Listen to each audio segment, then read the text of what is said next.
Ve'ohavta l'reacha kamocha, love your fellow as yourself. How am I supposed to do that?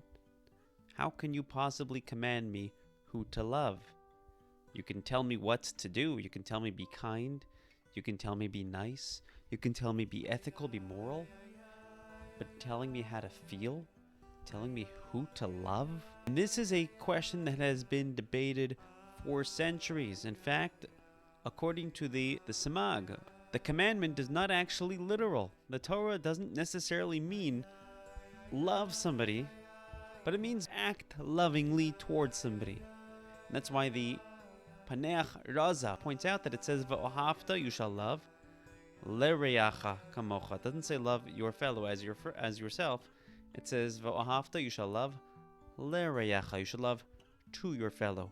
Show love to your fellow. Be benevolent. That's how you love. However, many commentaries do take the approach that this is actually literal, that you're supposed to actually love your fellow, and that's the commandment. It's an emotional experience, and that's what the Rambam Maimonides maintains, that the mitzvah literally is to love another person, another Jewish person, with your heart. And then the question, of course, is, well, how do you do that? How are you supposed to love somebody with your heart? How are you supposed to experience somebody? How could the Torah tell me who to love? Look at it this way. Let's take apart the verse. Love your fellow, v'ohavta l'reacha kamocha, as yourself. You have self-love. Self-love is natural. We love ourselves. That's why we're biased. Human beings are biased. We find all the excuses in the book to justify our actions. We look for justifications right away. But when it comes to other people, we're a little bit harsher. We love ourselves. Self-love blinds us. And the Torah is telling us, love your fellow like yourself. Be blinded by somebody else's positivity as well. Find the good within them, as if you have that good within yourself. That same self-love and biasness that we have to ourselves, instead of trying to eliminate it, apply it to other people. Find reasons why other people are good. Find the good within others. If you really want to love somebody as yourself, the Maharal explains, by the way, find commonalities, but real commonalities. Not commonalities that are going to just come and go.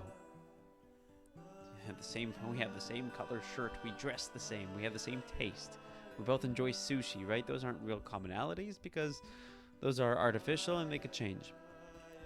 A real commonality is the part of you that's eternal. And the most eternal part of you is your soul. The body comes and goes as well, and the body changes, and the body goes through formations, and even the mind and heart, these things mature, and these things fluctuate, these things change. But the soul, which is my eternal self, my internal self, that doesn't change. If I could discover that, I could see that within someone else. If I could discover how this person is created in the image of God, and I'm created in the image of God, and we share that commonality, we'll be a little bit more accepting, and that biasness that we have toward ourselves, that self-love, we'll start experiencing it toward others, because we'll realize we're not that different. Now, in summation, the difference between the first view that I had mentioned in the beginning of this video, which love is just behavioral, that's the commandment. Whereas this view is telling us, no, the commandment to love your fellow is literal, literally experience them. Well, which one is right? And the answer is yes, they're both right. If you can't love somebody emotionally, act lovingly toward them, because that is going to unlock the innate love that we already have toward them. If we have a commandment to love your fellow, then perhaps that innate love already exists, and we need to just unlock it, similarly to our love of God, which exists innately by virtue of the soul, which is like the flame constantly pining. And if we could discover it, we'll discover our love of God. We could discover our love of people, our love of our community, our love of our brethren. That's my story, and I'm sticking to it.